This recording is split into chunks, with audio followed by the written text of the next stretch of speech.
This is a video you'll need to watch again in 188 years. Why say that?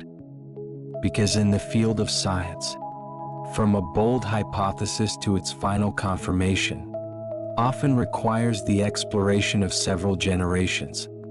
Take black holes, for example. In 1916, Carl Schwarzschild, within the framework of general relativity, predicted their existence. And Jean Michel, using Newtonian physics, proposed the concept even earlier, in 1783. From a theoretical possibility, to 1971, when the first black hole, Cygnus X1, was confirmed, humanity took a full 188 years. Since such a precedent exists, we have reason to believe history might repeat itself.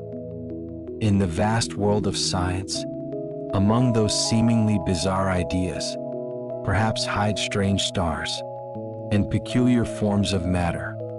Theory predicts they might exist in large numbers, but the most crucial point is they remain unproven.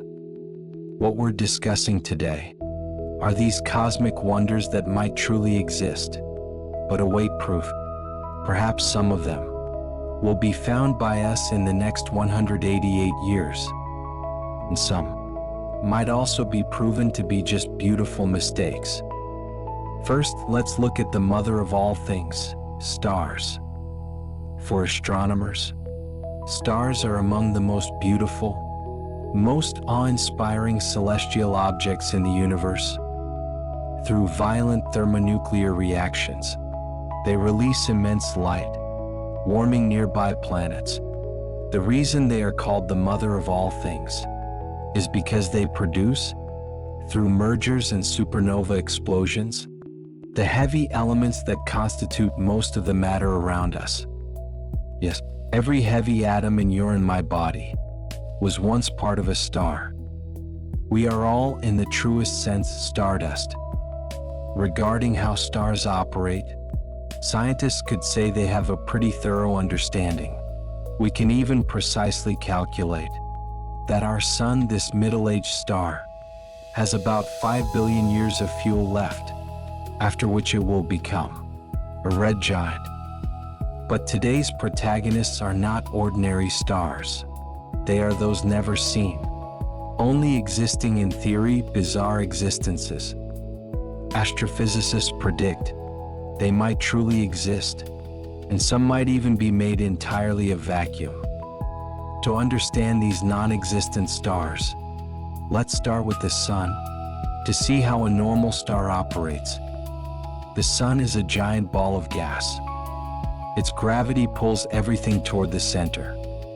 So the question arises, since gravity pulls everything inward, why doesn't the sun crush itself? The answer lies in an opposing force. This force is the radiation pressure generated from the core.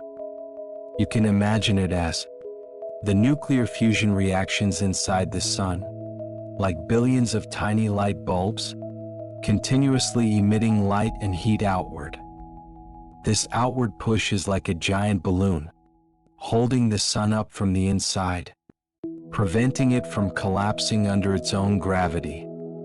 This tug-of-war between gravity and pressure is the portrayal of almost every star's lifetime. The difference between them lies in what fuel provides this outward push. Like our sun, it burns hydrogen, fusing it into helium.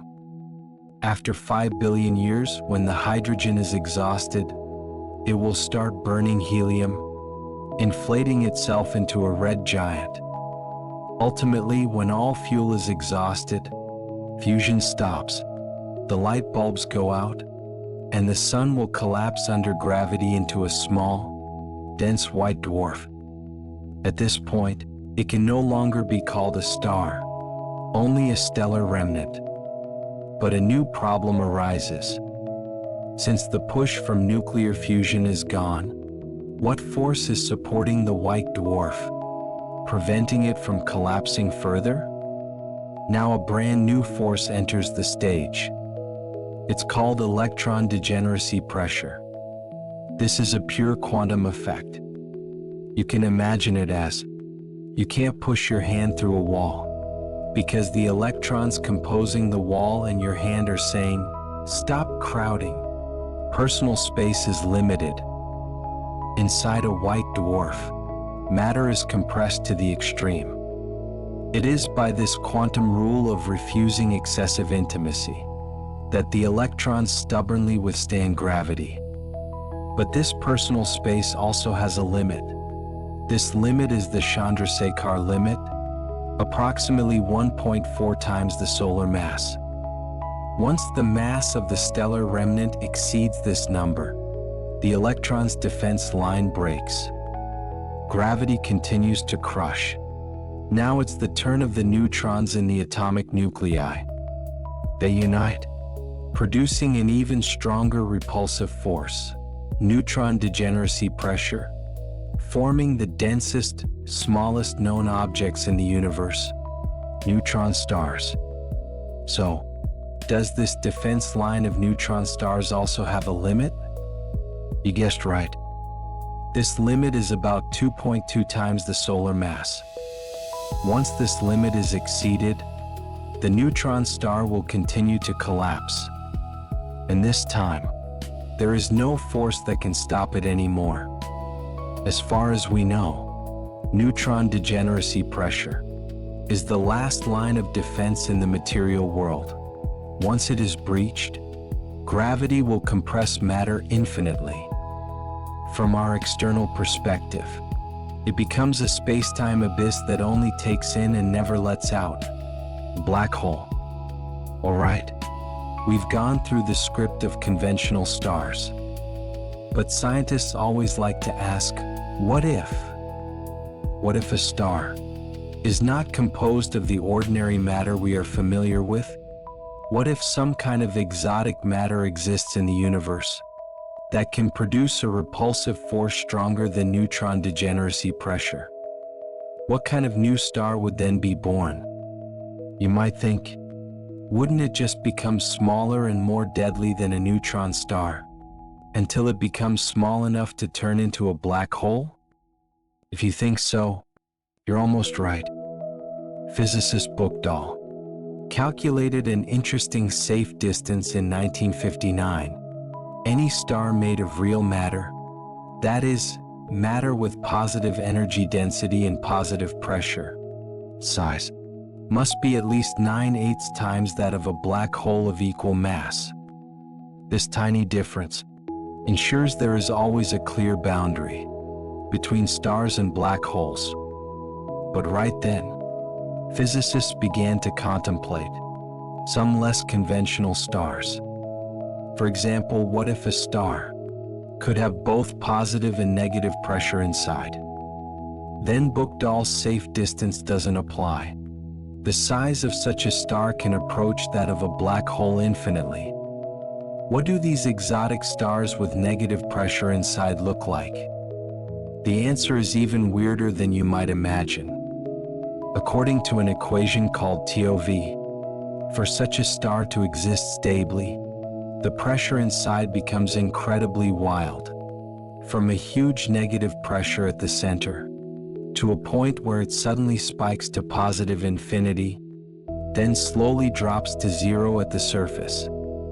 But there is one most extreme and perfect scenario. If the negative pressure at the center exactly equals the positive energy density in magnitude but opposite in sign, then throughout the entire star's interior, pressure and energy density will be equal everywhere, canceling each other out at all times. A constant positive energy density plus a constant negative pressure. This recipe sounds familiar, doesn't it? Isn't this precisely the characteristic of that mysterious dark energy in our universe? Because of this perfect exotic star is named the gravitational vacuum star, abbreviated as gravistar. Inside a gravistar, the gravity produced by positive energy and the repulsion produced by negative pressure perfectly cancel each other out. so the gravity inside is zero. This means, if you fell into a gravistar, you would neither be crushed nor pushed out. Instead, you could float freely, just like in space, an absolute vacuum made of matter. Isn't that amazing? This leads to two very cutting-edge and hotly debated questions in today's physics community. First, those supermassive compact objects we see deep in the universe, are they black holes? Or are they these gravistars infinitely close to black holes? Second, if gravistars are indeed widespread in the universe, could they be the dark energy we've been desperately searching for? To answer the first question, the key lies in whether there is an event horizon. The definition of a black hole is that once you cross the event horizon, you can never come out. But gravistars don't have this point of no return. Theoretically, they can still emit light outward. Even the gravitational wave signals produced during mergers might reveal their true identity. But easier said than done. Distinguishing them is extremely difficult. So far, all we can do is measure the sizes of those black hole candidates, closer and closer to the theoretical black hole size. In some cases, the accuracy has reached 40 decimal places. As for the second question, it's even more exciting. Could gravistars be dark energy? This question directly triggered an earthquake in the astronomy community. In early 2023, physicists at the University of Hawaii found that supermassive black holes in the universe seem to be quietly gaining weight. Even more astonishing, their rate of weight gain actually perfectly matches the growth rate of dark energy caused by the universe's expansion. Therefore, they proposed a groundbreaking conclusion. What we've always called black holes, their interiors might not have a singularity at all, but instead be filled with dark energy. They are essentially gravistars. Once this conclusion came out, it immediately faced fierce rebuttals. Astronomers questioned their method of analyzing observational data. Theoretical physicists thought it didn't make sense. The growth of black holes and the expansion of the universe should be two separate matters. So you see, even though the idea that black holes are dark energy sounds incredibly cool, to convince the scientific community, having bold ideas is far from enough. Unless more precise data and more complete theories can be presented simultaneously in the future, this exciting conjecture can only remain on the unverified list for now. Could Einstein's equations contain a map to parallel universes? The gravistar we just discussed, although novel, is still far from being proven. And it looks too much like a black hole. Even if it were right before our eyes, we might not recognize it. But the next celestial object we're going to talk about looks completely different from a black hole. It is the antonym of a black hole. If a black hole is a beast that only devours and never releases, then it is a fountain that only releases and never devours. It is a white hole. And in physics, there is no reason to prove it doesn't exist. To understand white holes, I need you to first imagine something, a cone. In your impression, it's either like an ice cream cone pointing down, or like a traffic cone pointing up, right? But in the eyes of a mathematician, a complete cone is actually the union of these two, like an hourglass, with the upper and lower halves perfectly connected at the tip. What we usually see are just halves of this complete entity cut off. Guess what? Black holes are also that cut off half of the ice cream cone. Let me explain. The black holes we see in our universe are mostly remnants of massive star deaths. They have a boundary called the event horizon. Anything that falls and can never come out. Physicists use a tool called a Penrose diagram to depict this spacetime. Simply put, on this diagram, light always travels upward at a 45-degree angle. Look, this is our universe, region I. This is the black hole region, region 2. Light can easily travel from region I into region 2, but once inside it can never come out, eventually crashing into the central singularity. This is the black hole we see in reality, born at a certain point in the history of the universe. But this diagram is only one particular solution given by Einstein's general relativity equations. It only depicts the black hole, this ice cream cone. So what should the complete hourglass look like? Alright, now let's forget reality. Purely from a mathematical standpoint, see what that complete black hole hourglass looks like. You'll find that in the solution of the equations, besides our universe region I and the black hole region 2, two more regions appear out of thin air. One of them, region 3, behaves completely opposite to a black hole. It has a singularity in the past, not in the future. Light can easily come out from inside, but can never go in. This is what we call a white hole, that upward pointing traffic cone. But that's not all. A fourth region, region 4, also appears in the equations. It is connected to our universe through the middle waist of the hourglass, but light can never travel between region I and region 4. What does this mean? This means region 4 is a parallel universe completely isolated from ours. So you see, the same equation describing black holes naturally includes white holes and parallel universes. Of course, this doesn't mean every black hole has a white hole attached to its rear. Just like in reality, ice cream cones are more common than traffic cones.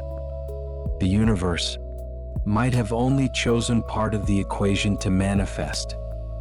But from the standpoint of physical laws, white holes and parallel universes are as legitimate existences as black holes. So, could more stable white holes be hiding in some corner? Don't worry, we'll talk about a possible type of miniature white hole in a moment. But first, please sit tight, because this space-time map can take us to even crazier places. Wormholes.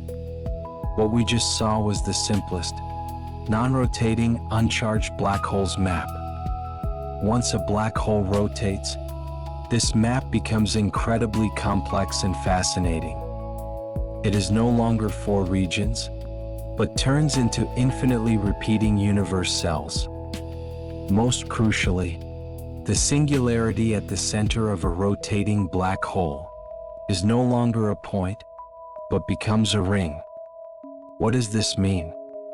This means, when you fall into a rotating black hole, after passing through the first event horizon, you won't crash head-on into the singularity. You'll continue falling, pass through the second inner horizon, and then you'll be surprised to find space-time is not so twisted anymore. You can move freely. Congratulations, you are already inside a wormhole. At this point, you have 2 choices.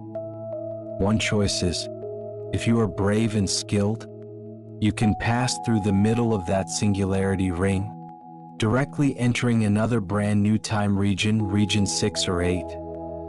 But this path is extremely risky, because circling around the singularity might send you back to your own past, triggering causal paradoxes.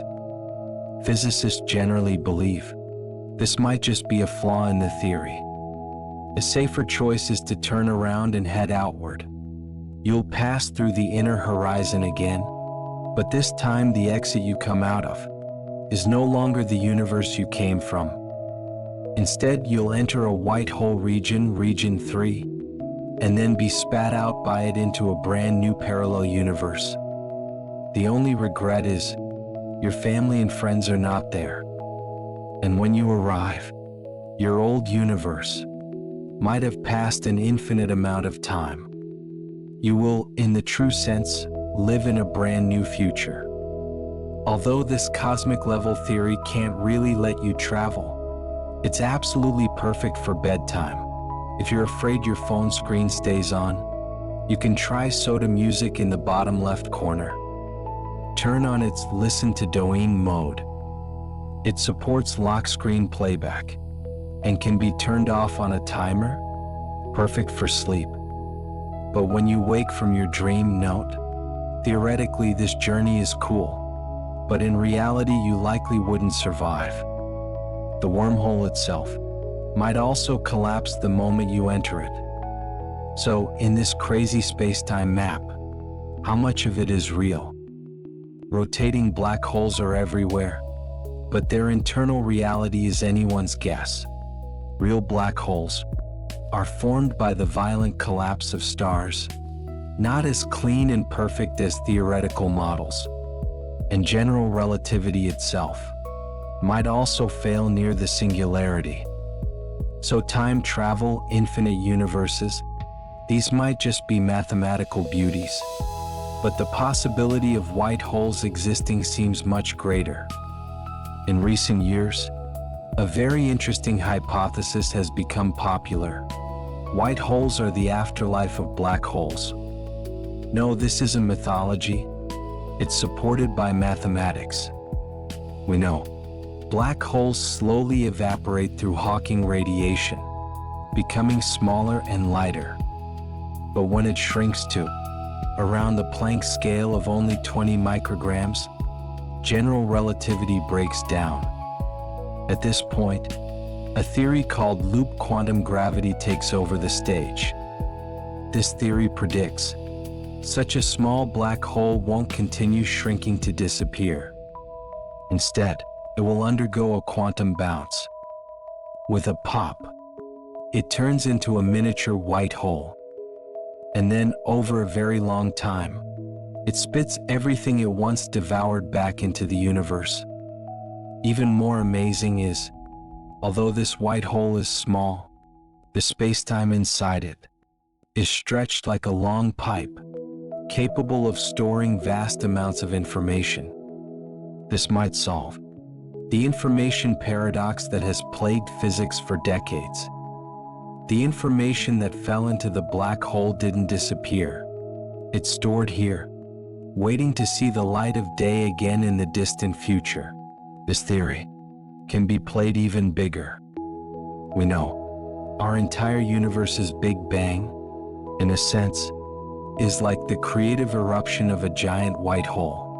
So if the end of a small black hole is a small white hole, the source of our universe created by a big white hole, could it be a collapsing previous universe? Even though it sounds crazy, loop quantum gravity theory gives us a resounding possible. So perhaps it's time to re-examine white holes. They might not be some distant legend, because in a sense, we might be living inside a giant white hole. Of course, in this space-time map, there's also the most exciting concept, parallel universes. But is that truly a scientific proposition? Or is it just a coincidence? Is our birth the biggest bug in the history of physics? The fact that we can exist here is itself a miracle. To understand this point, we need to start with a seemingly simple question. Why is our universe constantly expanding? You might think, isn't that normal? But in the eyes of physicists, this is strange, because we know gravity is the master of the universe. It pulls planets around stars, gathers stars into galaxies, and pulls galaxies into galaxy clusters. The nature of gravity is to pull. It should slow down the expansion of the universe, or even make it turn around and contract. But the reality is, when we look far enough, we find galaxy clusters are not moving closer together. Instead, they are accelerating away from each other. It's as if on the grand scale of the universe, an invisible hand is pushing everything apart. Einstein's general relativity tells us this hand is not some force, but a property of space itself. Space is not a static stage. It itself is stretching, expanding. And that mysterious force is stepping on the accelerator of this expansion process. This force is the dark energy we mentioned earlier. So what exactly is dark energy? Simply put, it is an energy hidden in the vacuum. We know ordinary energy and matter produce gravity, bending space-time inward. But dark energy is special. It simultaneously has positive energy density and negative pressure. You can think of it as a kind of anti-gravity. Its role is to make space-time stretch outward. This sounds a bit abstract. After all, negative pressure is something hard to imagine in daily life. But you can analogize it to an invisible repulsive field pervading the universe. It doesn't push away only magnets like a magnetic field, but gently, continuously pushes everything apart. Scientists, through observations, have precisely calculated the strength of this repulsion. Its energy density is very, very small, about 10 to the power of -9 in SI units. Precisely because it's so weak, we can't feel it on Earth, or even within the solar system. Only on the huge scale of galaxy clusters does its effect become apparent. And this tiny value is incredibly good news for us, because it turns out, if this number were just a bit larger or smaller, you and I couldn't possibly be sitting here. Let's quickly review the history of the universe. After the Big Bang, radiation dominated the universe first, then matter. Under the influence of gravity, matter condensed into the first stars and galaxies. Our home was built on the foundation of that gravity-dominated era. Until much later, as the universe expanded, matter diluted, this weak force of dark energy later caught up, starting to dominate the accelerated expansion of the universe. Now let's do a thought experiment. What if dark energy's repulsion from the beginning were much stronger than it is now? A bit stronger, and gravity might not be able to hold stars together. Galaxies would fall apart. Stronger still, and gas might not be able to condense into stars at all. If extremely strong, then in the first few minutes after the Big Bang, even atomic nuclei couldn't form. The entire universe would be cold, empty, and dead. So the dark energy in our universe is just right, not too much, not too little. Its value is delicately set in a golden interval that allows matter to condense, galaxies to form, and life to evolve.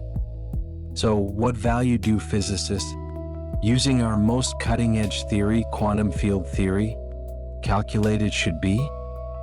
Theoretical physicists with pen and paper calculated a result. This result has been called the worst prediction in the history of physics, because the theoretically calculated result is not the tiny value we observe, but 10 to the power of 45. I need to write this number out for you to appreciate its absurdity, one followed by a full 45 zeros. This number is 10 to the power of 120 times larger than the value we actually observe. What does this mean? This means, if the theory is correct, the cosmic force would be unimaginably strong. Forget galaxies. The atoms in your and my body would be torn apart in an instant. From the first second of its birth, the universe would be blown apart by itself, becoming a giant, absolute void. So the mystery is right here.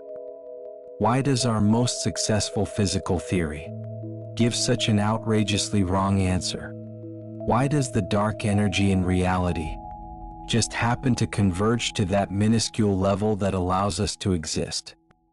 This is like a cosmic super spring. Theory says it should contain earth-shattering energy, but in reality, it is as docile as a strand of hair. Could there be some unknown particle or energy that perfectly cancels out the infinite energy, theoretically in excess? Or is quantum field theory, the cornerstone of our physics, fundamentally wrong? But abandoning it seems unwise, because it has achieved tremendous success in all other aspects. So we are left with only one last possibility. Our existence is a coincidence, a probability so low it's almost zero, yet one that actually happened. This great cosmic balance just right, just paved the way for the birth of life. So is this really just a coincidence? How many universes are there? For your birth, how many times did the universe roll the dice? Faced with that nearly zero dark energy value, this impossible coincidence, how should we explain it? The most direct explanation is intelligent design, that there exists some transcendent intelligence that meticulously set the parameters of the universe with the purpose of allowing life, allowing us to be born. This is less like luck and more like an intention.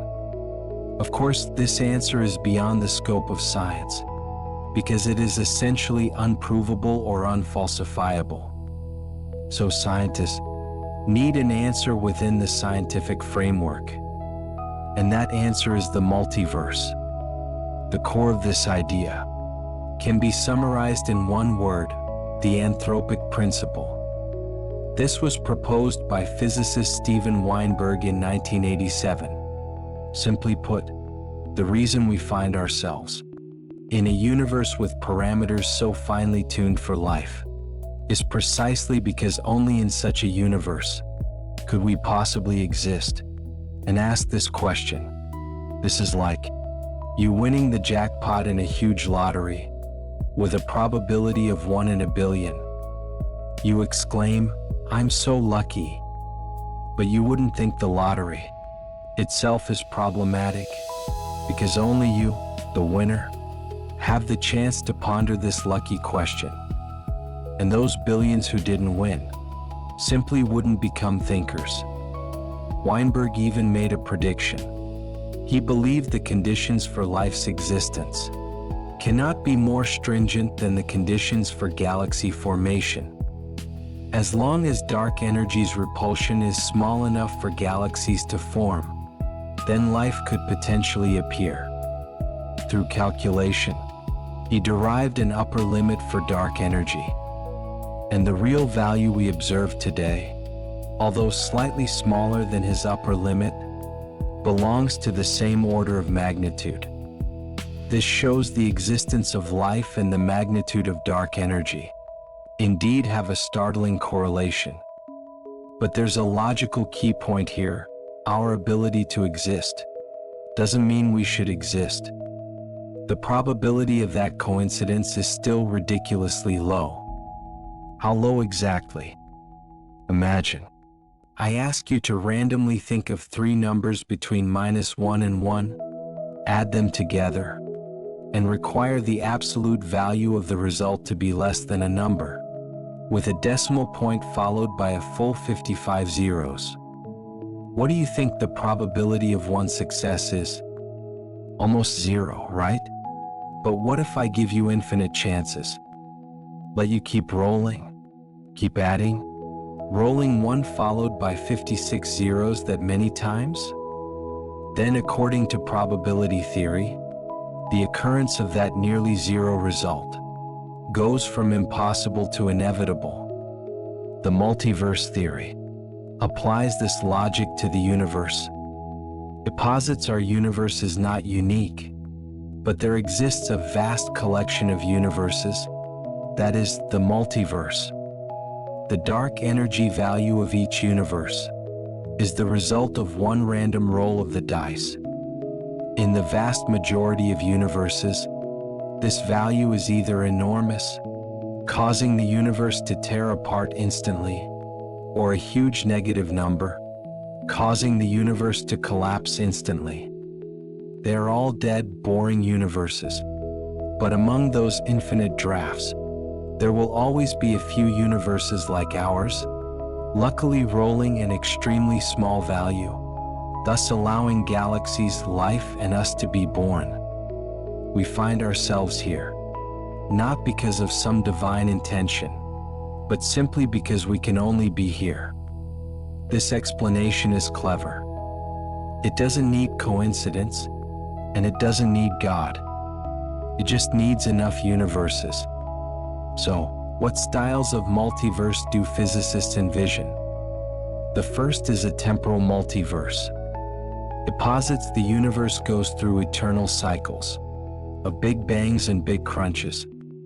Each rebirth, the physical constants of the universe are reshuffled. As long as the number of cycles is sufficient, eventually one will roll out the parameters of our universe. The second is a spatial multiverse. It posits our observable universe is just a small island in infinite space. In those distant shores we can never reach, physical laws might be completely different from ours, thus constituting independent universes. The third and most peculiar kind stems from quantum mechanics. The quantum multiverse posits whenever a quantum event occurs, for example, you observe an electron, the universe splits into multiple non-interfering parallel worlds. If this is true, then the number of universes increases exponentially every moment. The multiverse, it might never be proven. But isn't this the very core of our story today? Unproven doesn't equal absolutely unreal. History has repeatedly proven. Today's crazy guesses written in equations often become tomorrow's objective facts written in textbooks. From black holes to cosmic background radiation, without exception. So, whether it's parallel universes, white holes, or gravitational vacuum stars, we will continue to gaze upward and explore. All right, my friend, let's pause our conversation here tonight on the mysteries of the universe. Now, allow me to press pause for you. Set aside all thoughts and inquiries, and simply, quietly, be in this moment.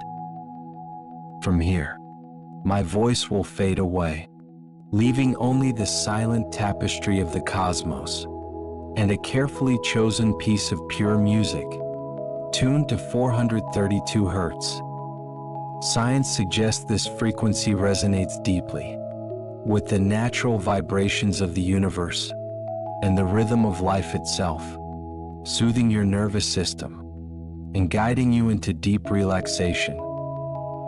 Now, find your most comfortable position. Gently close your eyes, or let your gaze rest softly upon the stars. May you release all weariness from the world, letting your consciousness drift on the waves of music, floating into boundless tranquility. Good night, sweet dreams, until we meet again among the stars.